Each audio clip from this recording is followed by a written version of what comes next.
Amada igreja, queridos irmãos, quero convidá-los sem delongas a abrirem suas Bíblias na primeira carta de João.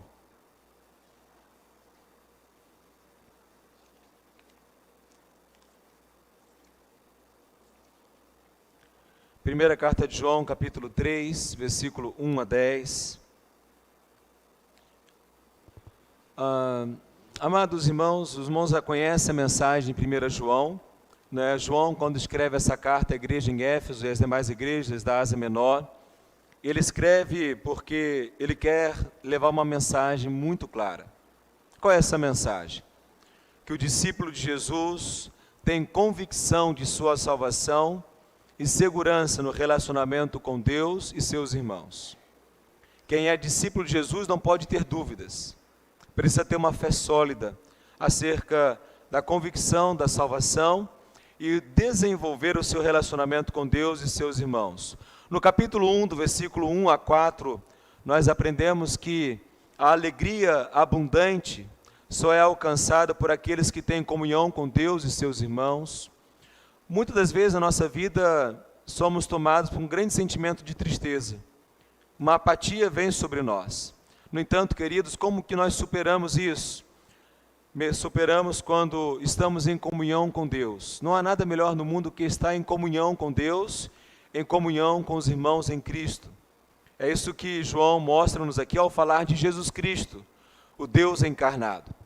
Do versículo 5 ao versículo 10 do capítulo 1, nós aprendemos que só desfrutam da comunhão cristã. O que é a comunhão cristã? É a comunhão com Deus e a comunhão uns com os outros, não é? Então, só desfrutam da comunhão cristã pecadores perdoados que confiam na obra de Cristo. O que é muito importante lembrarmos, irmãos, que nós somos pecadores, ok? Nós pecamos, mas não somos mais escravos do pecado. Não estamos mais debaixo do domínio das trevas. Nós somos livres em Jesus para obedecer ao Senhor. Então, só podem desfrutar da comunhão cristã pecadores perdoados. E é uma questão importante nessa noite a se pensar. Eu sou um pecador perdoado? Eu sou um pecador regenerado, nasci de novo? E aí então no capítulo 2, versículo 1 e versículo 2, nós aprendemos que o discípulo de Jesus, ele deve ser encorajado a vencer a sua luta contra o pecado. Amados irmãos, todos nós lutamos contra pensamentos, sentimentos e desejos pecaminosos. Nós não podemos achar que somos imunes à tentação, não é? Mas quem está em Jesus Cristo, quem nasceu de novo, na sua luta contra o pecado, ele é mais do que vencedor. João continua mostrando-nos no capítulo 2, versículo 3 a 11, que o discípulo de Jesus é reconhecido pela obediência a Deus e amor aos irmãos. Queridos irmãos, como é importante entendermos que nós fomos regenerados para obedecer. E nós precisamos amar uns aos outros. E aí então no capítulo 2, versículo 12 a 14, aprendemos que o discípulo de Jesus tem convicção do perdão de Deus e cresce espiritualmente. Eu e você precisamos crescer. O crescimento espiritual, isto é, a prática da palavra e a prática da oração, precisa ser uma constante em nossas vidas. Todos nós estamos rumo à maturidade cristã, e o crescimento espiritual faz parte da maturidade cristã. E no capítulo 2, versículo 15 a 17, João é categórico. Ele diz: não ameis o mundo. Então ele mostra-nos que o discípulo de Jesus não permanece amando o mundo. Nós precisamos então reconhecer, queridos, que nascemos amando o mundo, mas depois do novo nascimento, o mundo não nos é mais um objeto de amor, mas agora tão somente Deus, o nosso Salvador. E aí então, queridos, chegamos no capítulo 3. Agora, hoje, nós estudaremos capítulo 3, versículo 1 até o versículo 10, e todo o capítulo 3, João, ele vai tratar dos testes, ok? Mas antes de começarmos a mensagem, a grande ideia da mensagem nessa noite é que o discípulo de Jesus é reconhecido pela prática da justiça. Anote aí a grande ideia da mensagem hoje, o resumo do que vamos aprender nessa noite, é que o discípulo de Jesus é reconhecido pela prática da justiça. Quero convidá-lo a fechar seus olhos, vamos orar mais uma vez, após a oração leremos o texto e vamos examinar a palavra de Deus. Feche seus olhos e oremos. Santíssimo Deus, Pai amado, como é bom, Senhor, estarmos aqui. Como é bom podermos ter esse tempo dedicado ao Senhor. Tempo este em que precisamos ouvir a Tua voz, para podermos encarar mais uma semana, de modo que a vivamos para o louvor da Tua glória. Ó Senhor, fale ao coração da Tua igreja. Se porventura há pessoas aqui que ainda não são salvas, que elas possam ser atraídas a Cristo e possam, Senhor Deus, confessar Jesus como Senhor e Salvador de suas vidas, crendo na obra da cruz.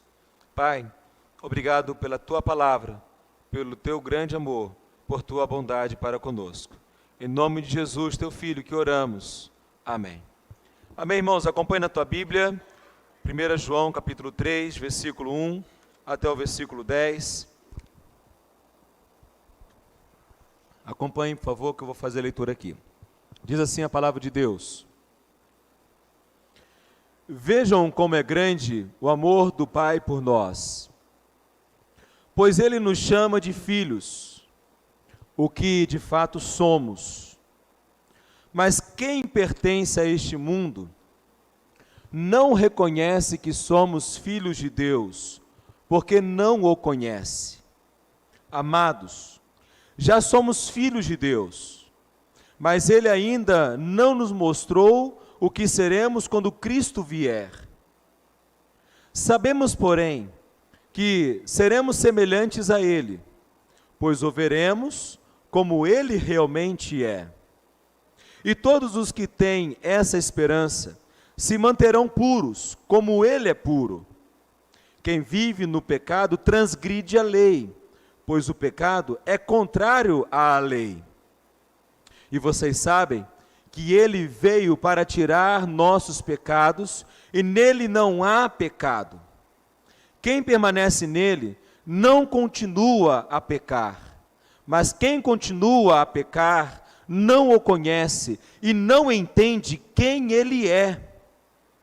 Filhinhos, não deixem que ninguém os engane a este respeito. Quando uma pessoa faz o que é justo, mostra que é justa, como Ele é justo. Mas quando continua a pecar, mostra que pertence ao diabo, pois o diabo peca desde o início. Por isso, o Filho de Deus veio para destruir as obras do diabo. Aquele que é nascido de Deus não vive no pecado, pois a vida de Deus está nele. Logo, não pode continuar a pecar, pois é nascido de Deus. Assim, podemos identificar quem é filho de Deus e quem é filho do diabo. Quem não pratica a justiça e não ama a seus irmãos, não pertence a Deus. Uau! Irmãos, vocês prestaram atenção no que a palavra de Deus diz? Observaram atentamente o versículo 10? Veja que incrível! O apóstolo João é categórico. Ele não deixa dúvidas.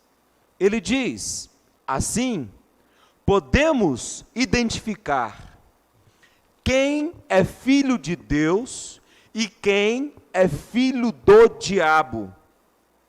Quem não pratica a justiça e não ama a seus irmãos, não pertence a Deus. Logo, é filho de quem? É filho do diabo. O argumento de João está muito claro. Não pode haver dúvidas sobre a nossa condição, quem nós somos. Os gnósticos, no primeiro século, estavam semeando dúvidas acerca da condição, da identidade dos discípulos de Jesus, dizendo que na verdade eles não eram discípulos de Jesus, dizendo que somente alguns poucos iniciados que alcançaram a gnosis que eram filhos de Deus. E João está mostrando exatamente o contrário. Amados irmãos, o que João está mostrando-nos aqui é algo muito claro. É possível identificar quem é filho de Deus e quem é filho do diabo. E eu te pergunto, você é filho de quem? Quem você tem como pai? Jesus, quando ele falou com os religiosos de sua época, ele disse: vocês têm o diabo como seus pais, porque vocês mentem, e ele é o pai da mentira. Religiosos, judeus. Autoridades religiosas dentro do judaísmo no primeiro século eram filhos do diabo. Pessoas da igreja, pessoas da religião, eram filhas do diabo. Queridos e amados irmãos, como saber se uma pessoa é filho de Deus ou se ela é filho do diabo? O capítulo 3 nos ajuda a fazer essa identificação. João, ao longo desse capítulo, ele vai trabalhar os 3 testes acerca da filiação. Ele trabalha o teste moral, o teste social e o teste doutrinário. Nessa noite nós nos deteremos somente ao primeiro teste, o teste moral. Como eu sei se eu sou filho de Deus? Faça o teste moral e tu saberás. E é impressionante notarmos, meus amados irmãos, que a resposta nesse teste se consolida na prática da justiça. Então, com o teste da justiça, sabemos se a pessoa é filha de Deus ou é filha do diabo. E aí, então, uma questão importante é, mas o que é a prática da justiça? Porque, queridos, entramos num campo muito melindroso e muito difícil, porque se a prática da justiça é promover a justiça social, se uma pessoa é identificada como filha de Deus, ela é promotora da justiça social, poderíamos então chegar a uma conclusão óbvia e lógica de que qualquer pessoa, independente do seu credo religioso, se ela é uma pessoa que promove a justiça social, obviamente conclui-se que ela é filha de Deus. Mas é isso que João está dizendo? Temos que pensar. O que é a prática da justiça? É promover a justiça social? Há uma outra questão que poderíamos pensar: se a prática da justiça é promover a ordem social, o bem-estar de um povo, então qualquer pessoa, independente do seu credo religioso, se ela fosse uma pessoa de bem, um cidadão de bem, que promovesse a ordem, que promovesse o progresso, que promovesse uma vida justa entre os homens, ela pode ser identificada como filha de Deus? Será? O que a palavra tem a nos ensinar acerca da justiça? Seria isto? Poderíamos também conjecturar e pensar se a prática da justiça é ser, como já disse, agora acrescento, um bom cidadão que cumpre seus direitos e deveres, um cidadão exemplar. Qualquer pessoa, então, poderia ser filha de Deus, independente do seu credo? Queridos e amados irmãos, por isso que há uma máxima popular que diz, e essa máxima, ela é muito mentirosa. Qual que é? Todos são filhos de Deus. Essa máxima, ela é o ledo engano. Não são todos filhos de Deus. A palavra de Deus diz quem são os seus filhos. A palavra de Deus nessa noite mostra-nos que o mundo é dividido por 2 categorias de pessoas: filhos de Deus e filhos do diabo. Então, com isso, meus queridos irmãos, o que o texto nessa noite ajuda-nos a reconhecer o que é a prática da justiça e como eu posso saber se uma pessoa ela de fato é filha de Deus. Vejamos versículo 1. Aqui João vai mostrar que o verdadeiro discípulo de Jesus tem convicção de que é filho de Deus. Versículo 1 diz o seguinte: vede, com grande amor nos tem concedido o Pai, que fôssemos chamados filhos de Deus. Queridos irmãos, é muito importante percebermos aqui que o que João quer nos mostrar é que quando nós realmente descobrimos quem nós somos em Cristo Jesus, a nossa vida ela é impactada em sua inteireza. Quando nós conhecemos Jesus Cristo, quando nós rendemos a nossa vida ao senhorio de Jesus, nós somos transformados em nosso modo de pensar, em nosso modo de sentir, em nosso modo de agir.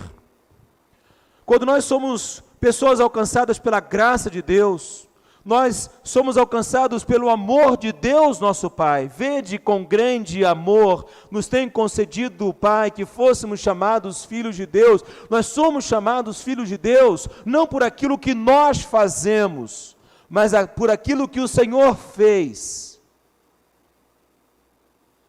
Não sou eu quem faço, não sou eu quem conquisto, não sou eu quem labuto, não sou eu, mas é aquilo que o Pai fez. Um primeiro indicador para que se reconheça se uma pessoa é filha de Deus, ela reconhece o que Deus fez, não o que ela fez. E aqui nós temos uma questão muito séria, a religião. A religião, ela tem como propósito religar o homem a Deus, religare.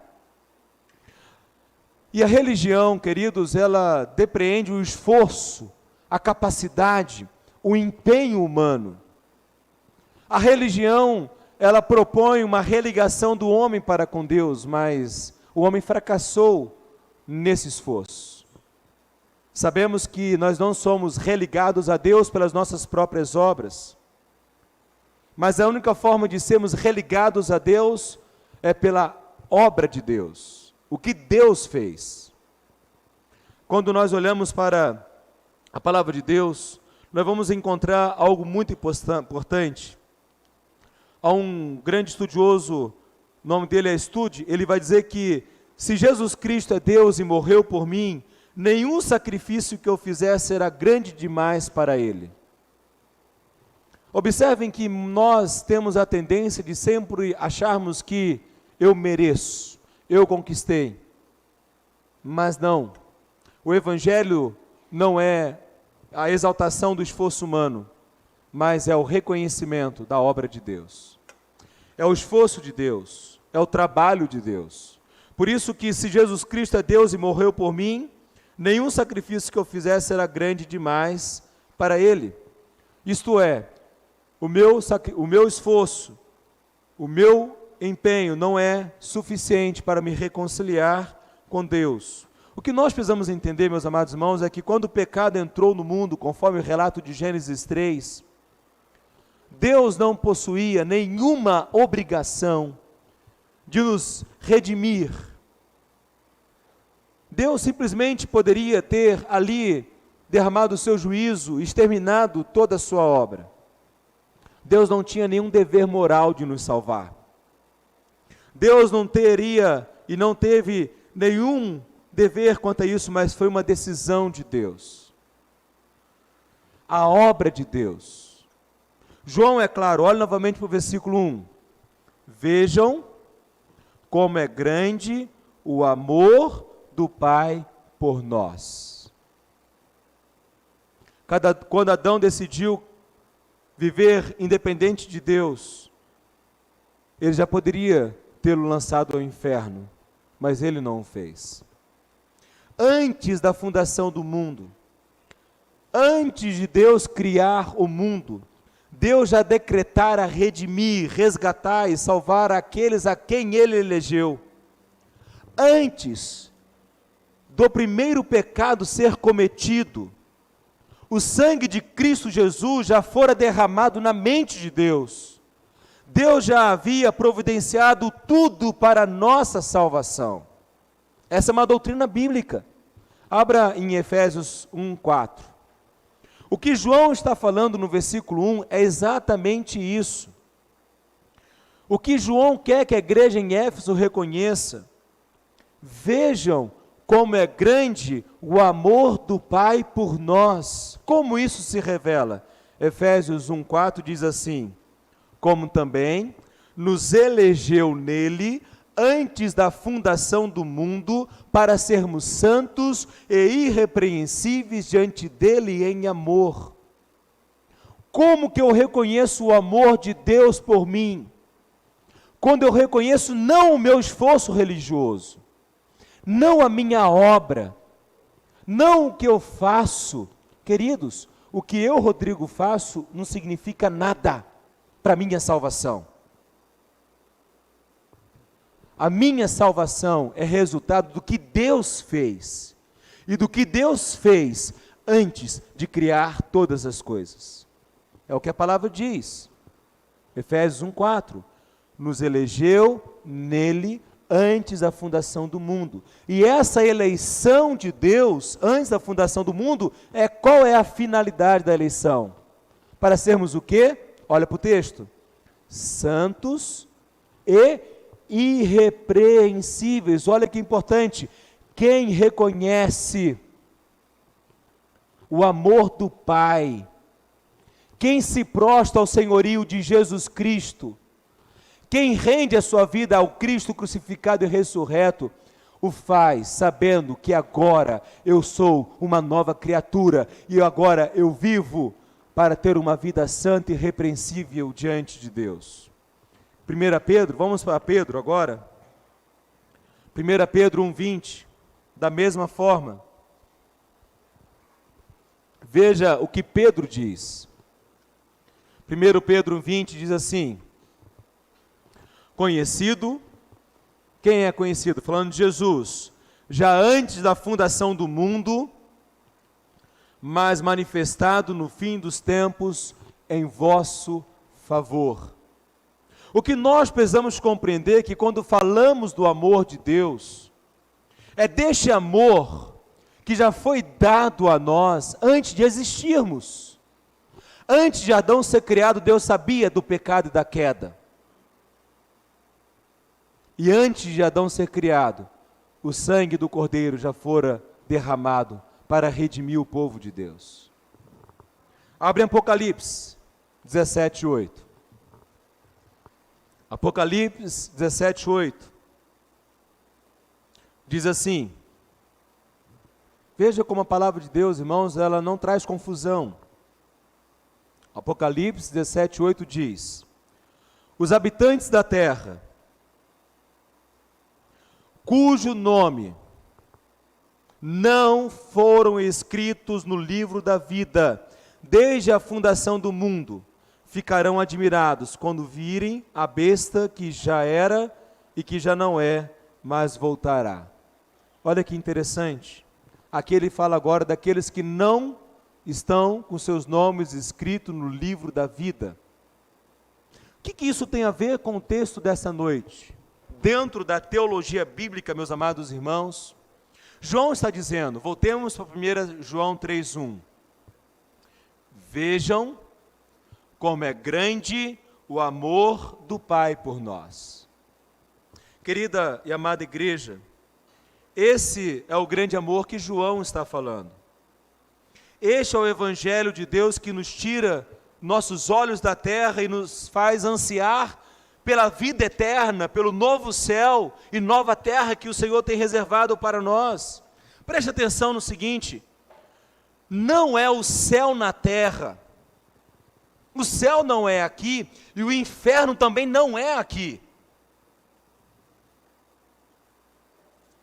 O que nós precisamos compreender que Deus, Ele amou o seu povo e o separou para Ele antes da fundação do mundo. Então Jesus, o Filho de Deus, morreu por sua criatura. O Evangelho de Deus mostra de uma maneira clara a obra de Jesus Cristo antes da fundação do mundo. E aí, olhando novamente para João, voltemos os olhos para João, diz assim: vejam como é grande o amor do Pai por nós, pois Ele nos chama de filhos, o que de fato somos. Interessante então, esse amor de Deus, o Pai, é o amor da filiação, é o amor que nos atrai a Cristo. Por isso que quando o povo está no deserto e coloca a serpente que foi levantada no deserto, e todo aquele que olhasse para a serpente seria salvo da picada das víboras, não é? Da mordida da víbora. Por isso que Jesus fala que quando ele fosse levantado no madeiro, atrairia todos a ele. Então, meus amados irmãos, o que nós temos que compreender, que esse grande amor, do versículo 1, é o amor que designa a minha filiação. Filiação a Deus. Nós somos filhos de Deus, não por aquilo que eu faço, não por aquilo que eu conquisto, não pelo meu esforço religioso, mas eu sou filho de Deus, por grande amor do Pai, em me ter tornado seu filho. E quando a mensagem da cruz é pregada, eu sou atraído ao Cristo crucificado e ressurreto. Eu me rendo, eu me prostro. Por isso, meus amados irmãos, não é possível uma pessoa permanecer incrédula diante da mensagem da cruz, quando ela é atraída a Jesus Cristo, Senhor. Ela se prostra, ela se rende. Foi assim com a minha vida. Eu tenho certeza que também foi assim com a tua, porque você reconheceu que era pecador e estava perdido. E se continuasse vivendo sem Jesus, o seu destino eterno era a condenação, era o inferno. Não é verdade? A igreja de Jesus é uma comunidade de pessoas atraídas ao Cristo crucificado e ressurreto. Na igreja de Jesus não há pessoas que se acham auto-salvadoras. E aí então, meus irmãos, ele continua. Olha o final do versículo 1.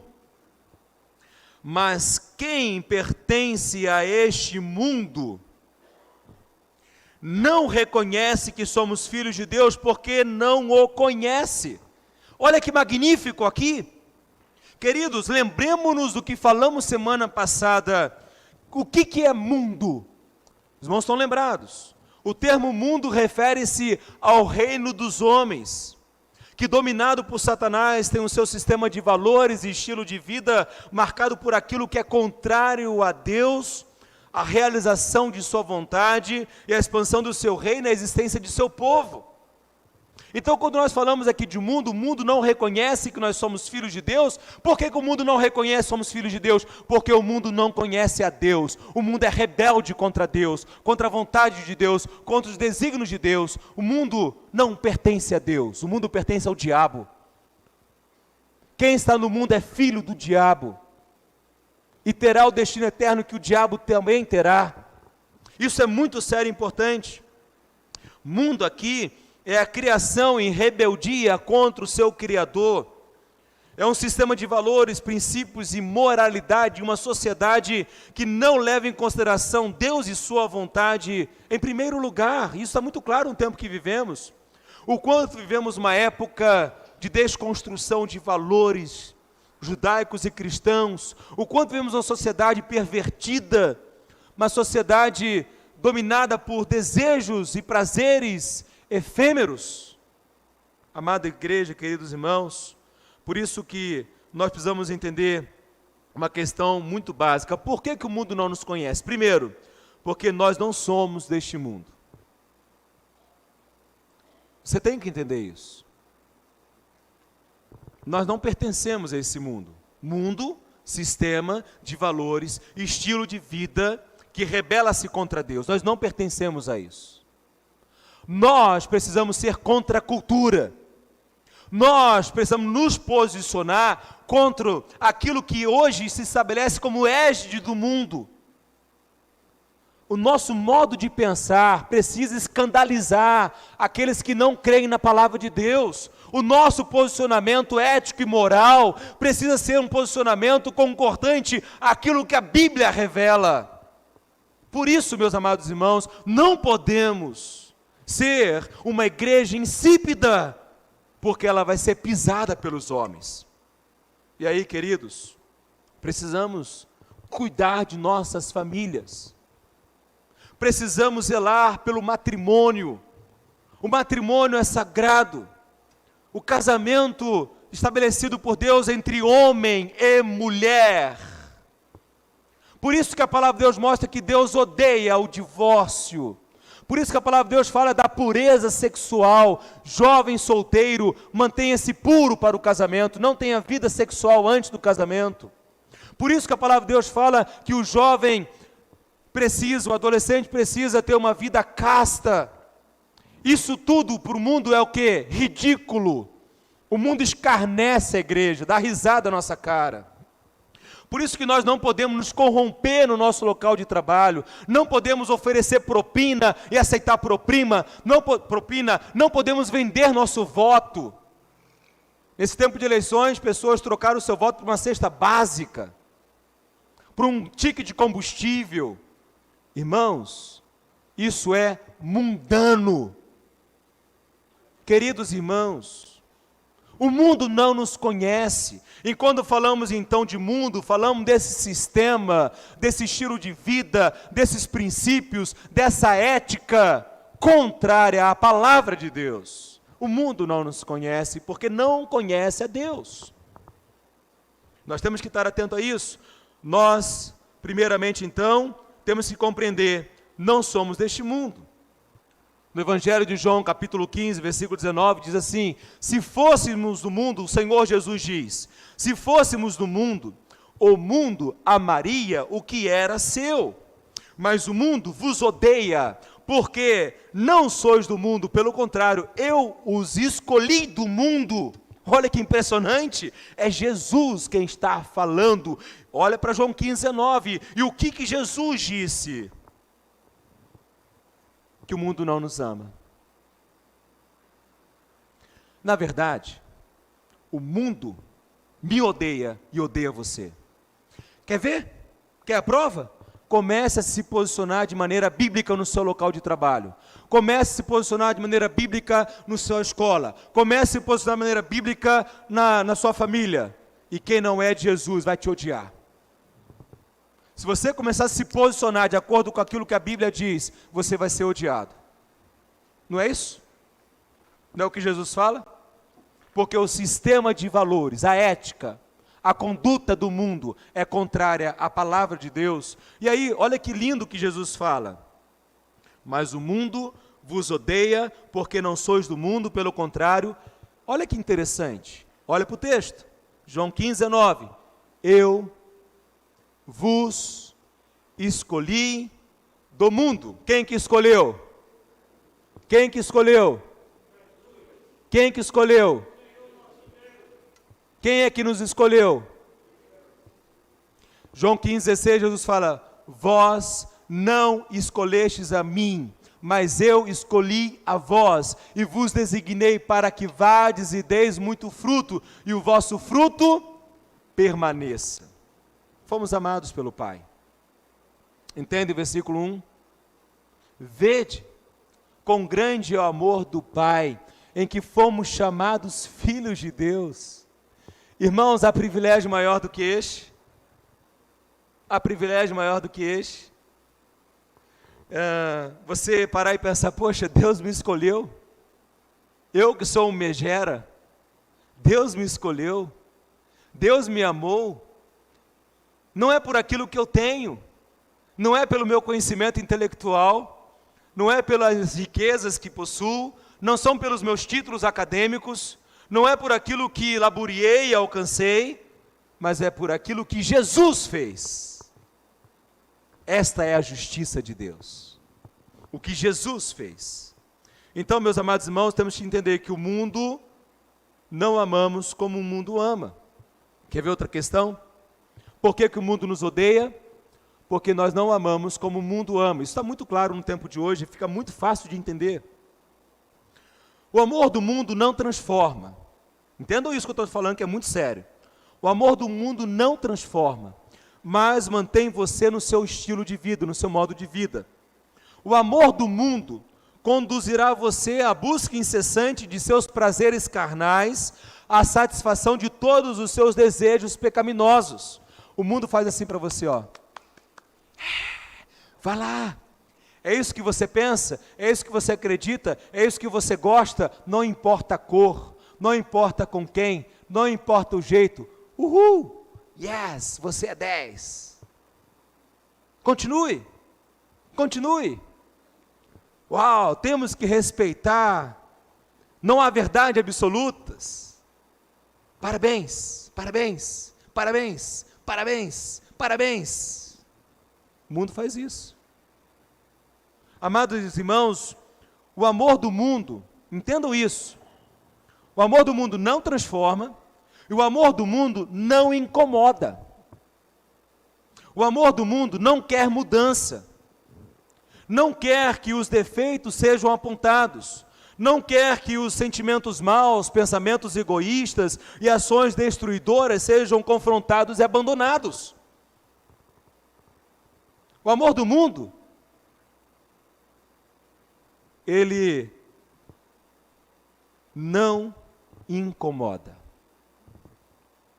Então, com isso, nós precisamos observar o contrassenso.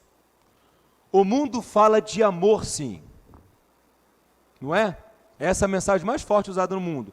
O mundo fala de amor, sim, mas rejeitou a encarnação do amor.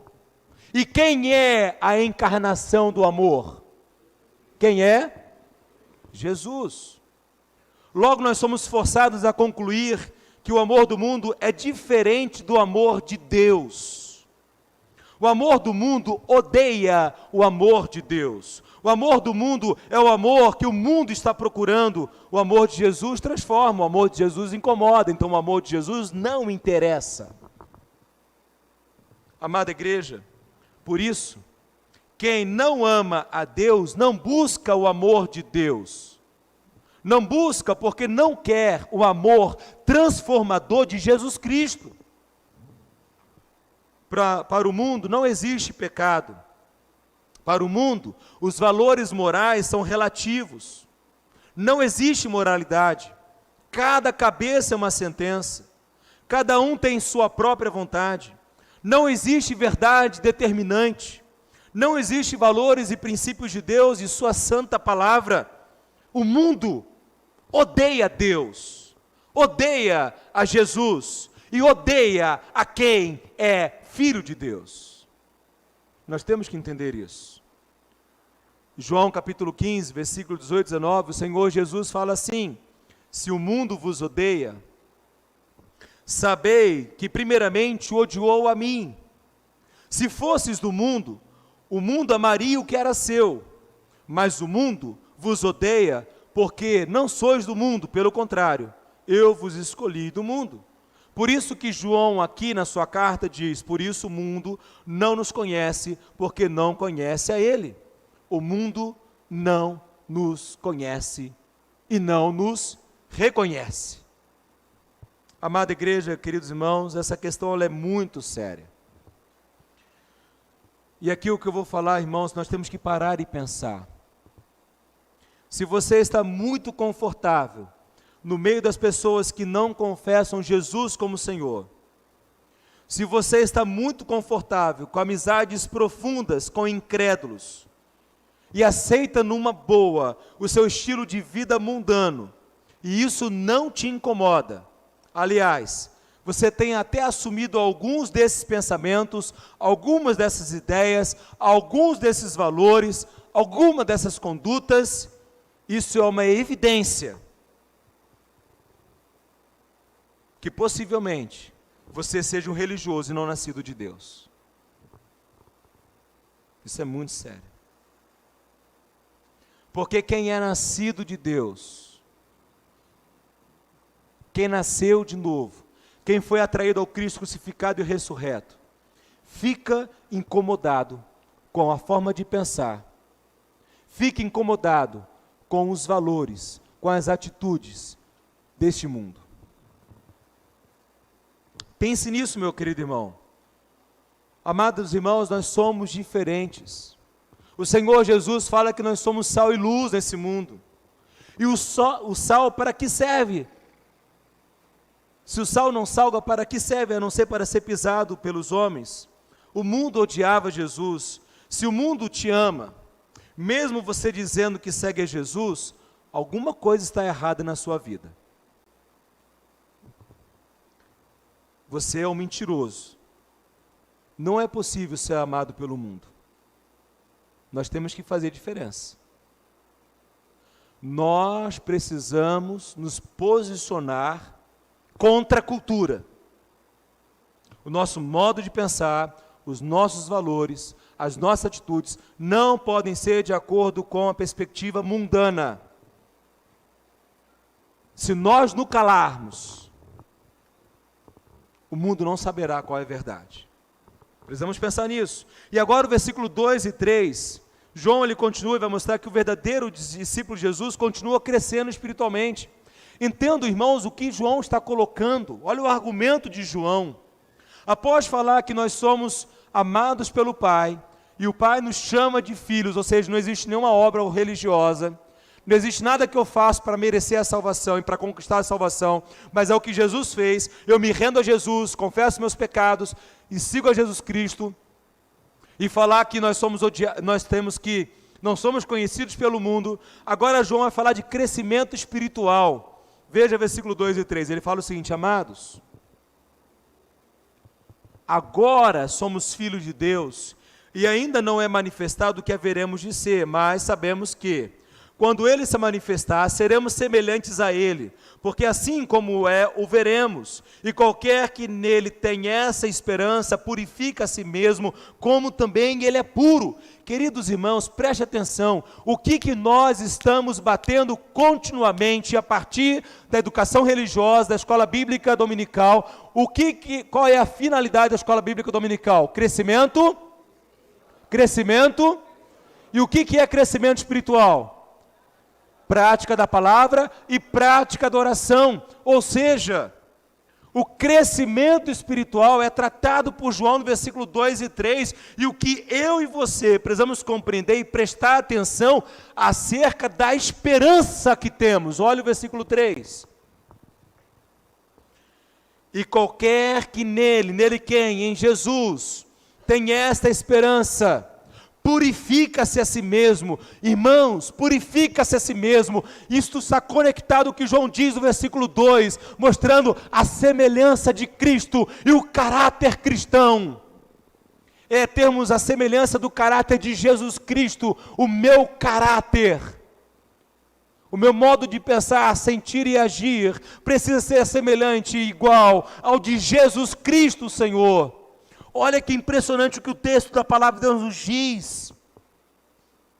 O meu caráter, o que eu conheço, a minha perspectiva, as minhas habilidades, a minha convicção, as minhas práticas, elas precisam me conduzir a uma vida de purificação. Olha para o texto. Esta esperança purifica-se a si mesmo, como também Ele é puro. Aqui está evocando o que Deus disse ao seu povo: sede santo, porque eu sou santo.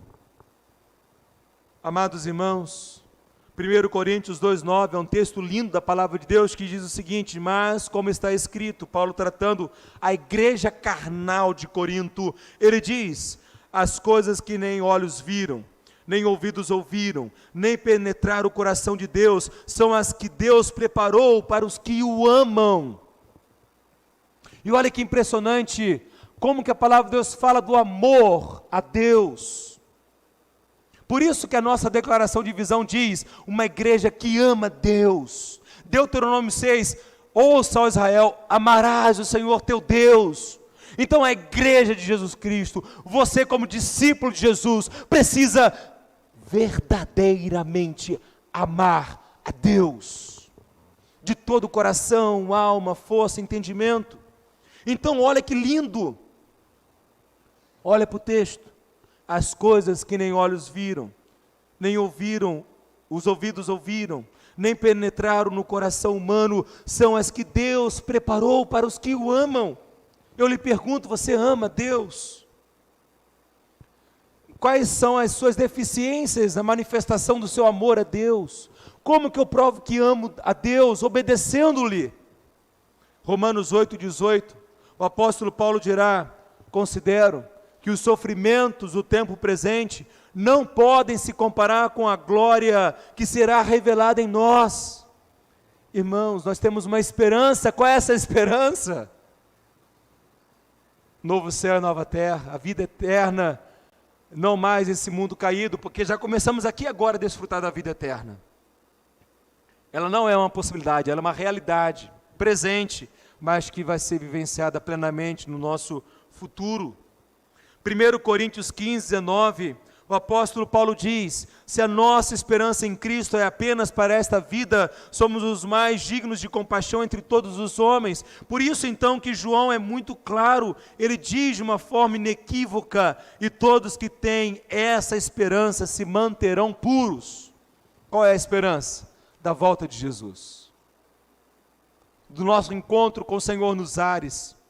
Queridos, essa promessa está para ser cumprida. Não sabemos o dia nem a hora, mas ela vai se cumprir. Então, quem aguarda a volta de Jesus, o seu encontro com Ele, busca uma vida de pureza moral. Os gnósticos diziam: não importa o que você faça com o seu corpo, o corpo é seu. Não é um argumento utilizado hoje? O corpo é meu, eu transo com quem eu quero. O corpo é meu, eu posso abortar. O corpo é meu, eu faço o que eu quero. É isso? Não é? Não é isso, irmãos? O que os gnósticos falavam no primeiro século.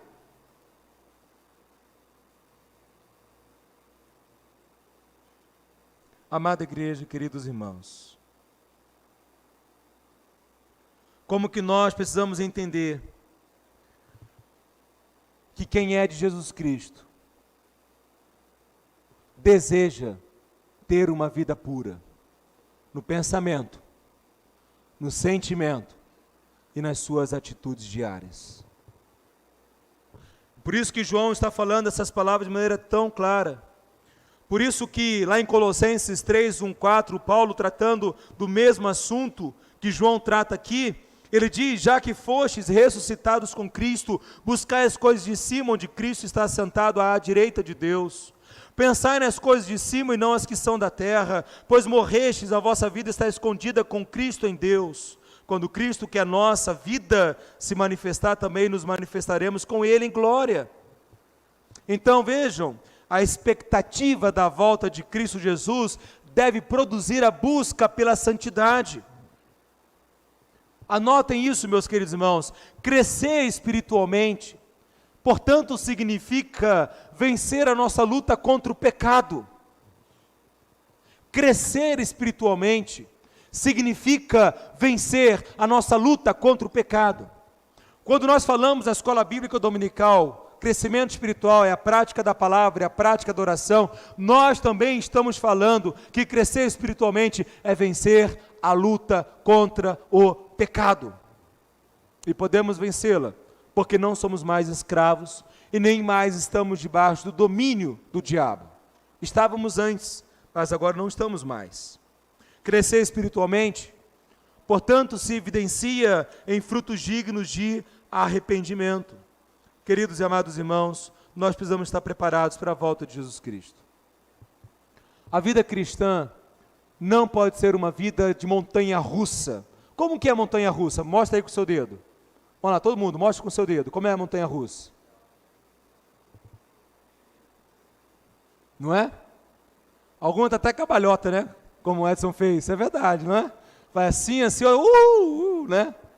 É isso a vida cristã? Não, meus irmãos. A vida cristã, ela precisa ser como um gráfico ascendente. Uma linha de tendência ascendente. Há as oscilações, sem dúvida há, mas você parte desse ponto aqui, olha para cá.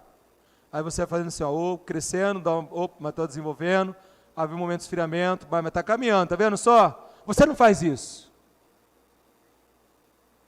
Aqui é antes da sua conversão, aqui é você numa bagaceira. Aqui é você vivendo a vida de pecados. Aqui é você vivendo a vida mundana. Você foi atraído a Cristo, foi crucificado, sepultado com Cristo, você nasceu de novo. Está aqui. Aí você começa a caminhada. Aí você não faz isso aqui. Você aqui, ó, é ascendente. Até o seu encontro com o Senhor nos céus, nos ares. Eu lhe pergunto, como que você está no seu crescimento espiritual? E aí então João continua, do versículo 4 até o versículo 10, ele vai mostrar que o verdadeiro discípulo de Jesus é vitorioso na sua luta contra o pecado, é o que estamos falando. Olha o versículo 4. Olha que lindo o texto. Qualquer que comete pecado, também comete iniquidade, porque o pecado é iniquidade. Irmãos, entenda uma coisa básica e fundamental. Somos todos transgressores da lei. Somos todos transgressores da lei. A lei não salva, a lei não redime, mas a lei é bênção, a lei é boa, mas a lei condena. A lei, ela foi usada por Deus para mostrar a nossa incapacidade de salvarmos a nós mesmos. A lei mostra quem o homem é. Amados irmãos, olha o versículo 5. E bem sabeis que ele se manifestou, ele quem? Jesus, não é? E bem sabeis que ele se manifestou para tirar os nossos pecados. Para quem João está falando? Para a igreja. E olha para o texto, ele diz assim: e bem sabeis que ele manifestou para tirar todos os pecados. É isso que ele diz? O que ele diz? Os nossos pecados. Nossos, quem são os nossos? Da igreja. Quem são os nossos? De Paulo e dos seus destinatários. A obra de Cristo na cruz é em favor de seu povo. E bem sabeis que ele se manifestou para tirar os nossos pecados, e nele não há pecado. Por isso que João 20 fala que eis o Cordeiro de Deus que tira o pecado do mundo. Por isso que Hebreus 4,15 diz: porque não temos um sumo sacerdote que não possa compadecer-se das nossas fraquezas, mas alguém que, à nossa semelhança, foi tentado em todas as coisas, porém sem pecado. E aí então no versículo 6 ele continua, olha o versículo 6. Qualquer que permanece nele não peca. Qualquer que peca não o viu e nem o conheceu.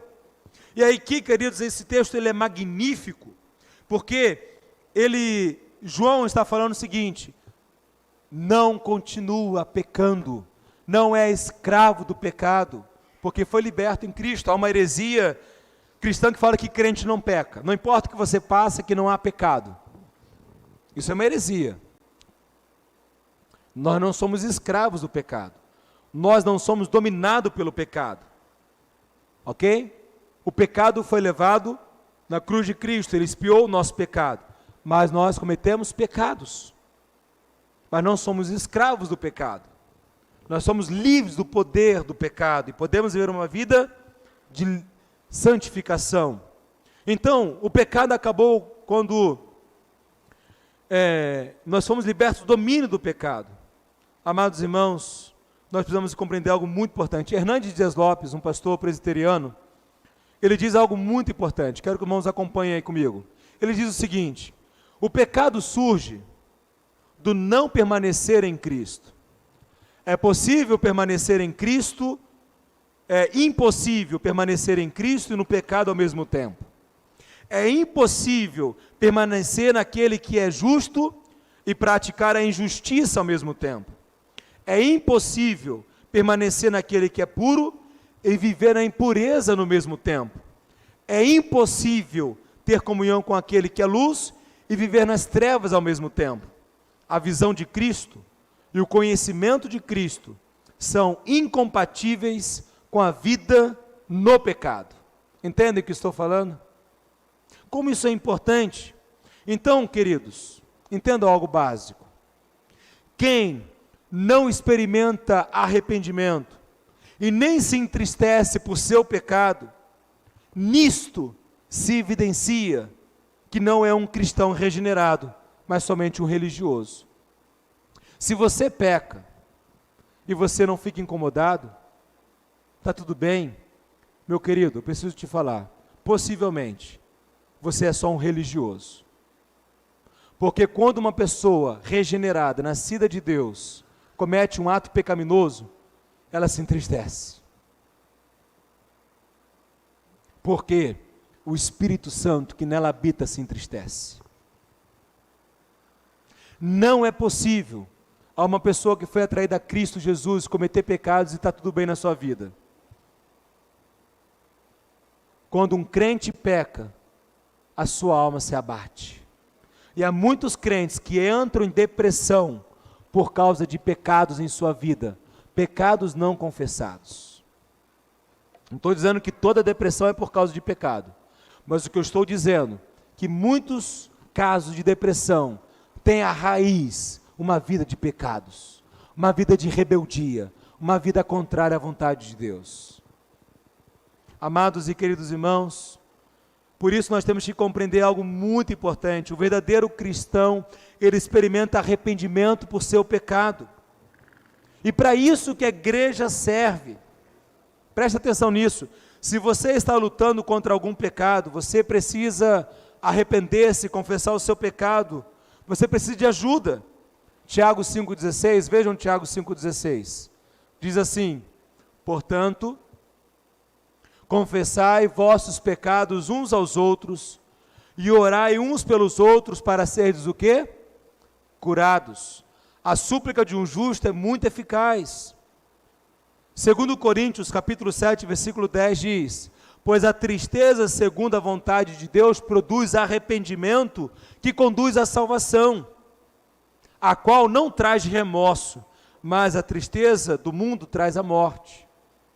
Amados irmãos, esse texto é magnífico, porque mostra-nos que, quando um crente peca, ele se entristece, e precisa se arrepender, confessar o pecado e abandonar o pecado. E aí então, João ele continua, ele vai terminar aqui essa sessão do primeiro teste, o teste moral, versículos 7 a 10. Preste atenção, ele faz aqui o fechamento desse argumento do teste moral. Veja como ele conclui. Ele diz assim: filhinhos, preste atenção, olha para o texto. Filhinhos, ninguém vos engane. Quem pratica a justiça é justo. Que justiça é essa, irmãos? A justiça de Deus. Confia na justiça de Cristo. Não é a justiça social. Não é a justiça na perspectiva humana, mas é a justiça de Deus, do Cristo justo, do justo Cristo, que deu a sua vida pelo seu povo. Então observem, assim como ele é justo. Olha o versículo 8. Quem vive habitualmente no pecado é do diabo, pois o diabo peca desde o princípio. Por isso, amados irmãos, eu quero falar à igreja, não podemos viver como escravos do pecado. Quais lutas contra o pecado você tem tido na sua vida? Quantas vezes eu, Rodrigo, preciso parar e pensar: Senhor, quais são os pensamentos pecaminosos que eu tenho?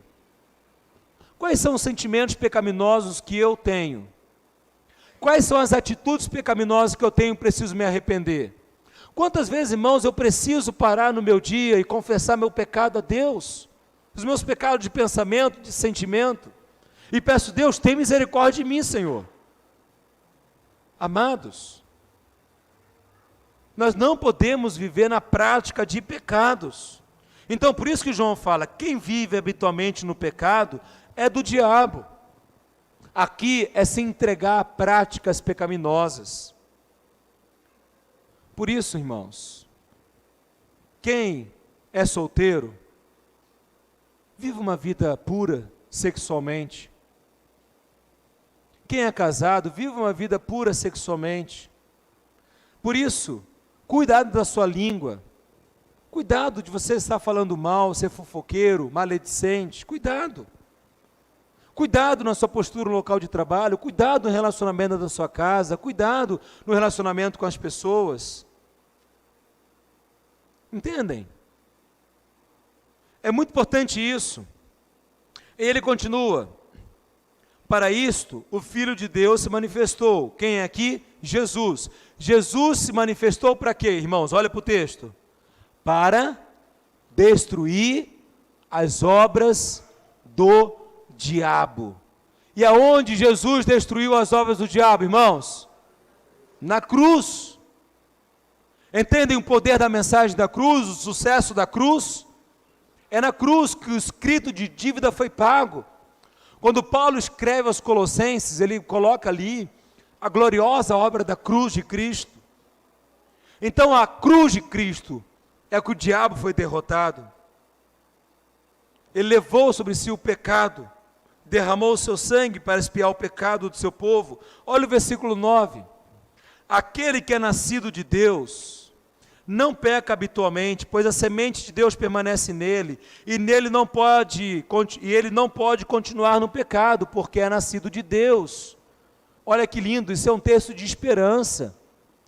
Esse é um texto para te fortalecer. Esse é um texto para te encorajar.